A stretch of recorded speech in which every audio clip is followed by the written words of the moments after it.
It's not in James Franklin's best interests for Penn State to play Pittsburgh every year, which is kind of lame. Abby Dre-centered Daily Times AP, by Matt Bonesteel September 8 at 11:25 a.m. Week 1 of the college football season went mostly according to form, with the lone surprises being Michigan's continued woes and Maryland beating Texas, which is hardly a surprise considering that crab cakes, and beating Texas is what Maryland does. So we move on to Week 2, which on paper doesn't seem to offer much as the nation's powerhouses clear through the lesser lights on their schedules. But hey, it beats a Saturday without football. Weekend kickoff, things will get better for Taggart at FSU and Kelly at UCLA. Right, all times Eastern Time game TV noon New Mexico at number 5 Wisconsin Big Ten Network noon Eastern Michigan at Purdue Big Ten Network noon Arizona at Houston ABC ESPN2 Noon Georgia Tech at South Florida ABC ESPN2 Noon Duke at Northwestern ESPNU Noon No. 18 Mississippi Street at Kansas Street ESPN Noon Nevada at Vanderbilt, SEC Network Noon Liberty at Army CBS Sports Network Noon Western Michigan at No. 21 Michigan Fox Sports 1 12:30 Georgia Street at NC State NBC Sports Washington, Indy.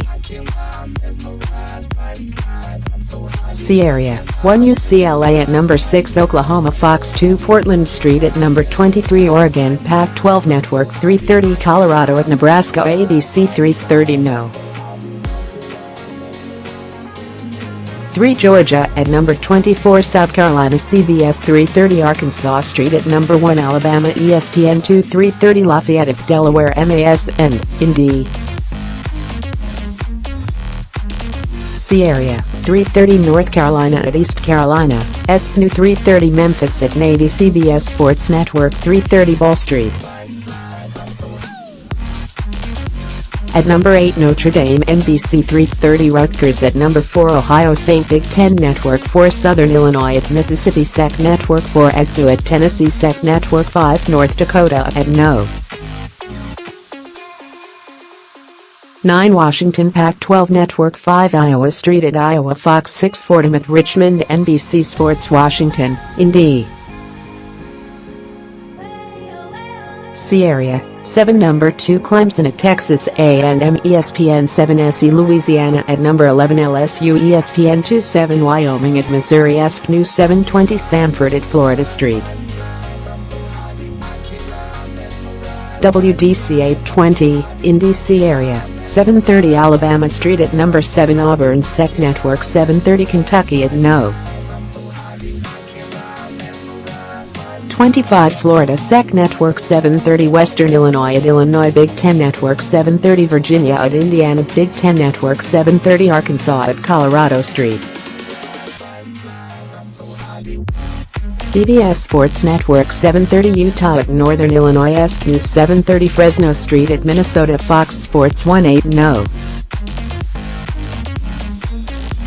13 Penn Street at Pittsburgh ABC 8 Tulsa at Texas Longhorn Network 8 Southern Utah at Oregon Street. Pac-12 Network 8:30 number 17 Southern Cal at number 10 Stanford Fox 9:30 South Alabama at Oklahoma Street. MASN, Indy C area, joined in progress, 10:15 UConn. At number 20 Boise Street ESPNU 10:15 California at BYU ESPN2 10:45 No. 15 Michigan Street at Arizona Street ESPN 11 San Jose Street at Washington St Pac-12 Network. The College Football Week 2 betting guide. Kansas State's opener didn't go as badly as in-state rival Kansas's did. The permanently forlorn Jayhawks lost in overtime to Nicholls State of the Football Championship Subdivision, but the Wildcats still labored to put away their own lower-level opponent, needing 15 fourth-quarter points in a 27-24 win over South Dakota. Mississippi State will present a much rougher challenge. The Bulldogs beat Stephen F. Austin, 63-6, and that was without starting quarterback Nick Fitzgerald in the lineup. He was serving a one-game team suspension. Chip Kelly is known for his go-go offense, but in his debut last weekend as UCLA coach, a home loss to Cincinnati, the Bruins somehow came out slower than last year's attack. As told by ESPN Stats and Info, UCLA averaged 22.6 seconds per play, slightly longer than the 22.2 seconds it averaged last season. The Bruins also passed the ball 37 times and ran it only 26, a break from Kelly's previous preference to run it about two-thirds of the time. UCLA has 6 true freshmen involved with the offense, so it might be something of a trying season in Westwood as Kelly gets his feet wet. The Bruins travel to Oklahoma, which seems to have the quick strike offense thing down pat, and things could get messy.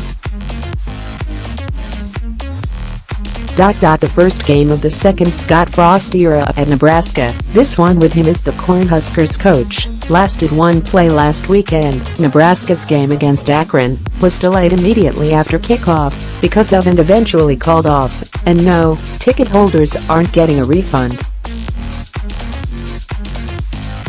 Colorado looked strong in its easy season opening win over Colorado State, with quarterback Steven Montez completing 22 of 25 passes for 338 yards and 4 touchdowns. So we perhaps know what to expect from one of the teams in the Colorado-Nebraska game, as the former Big 8-12 foes meet for the first time since 2010. In Nebraska, the Huskers are 0-0 and that means Scott Frost is still perfect. Neither Georgia nor South Carolina got much of a challenge from Austin Peay or Coastal Carolina, their respective opening weekend foes. The fourth quarter of the Bulldogs' 45-0 win over the Governors, for instance, was shortened by 5 minutes after both coaches agreed that there was little point in prolonging things. Such an option is allowed under NCAA rules.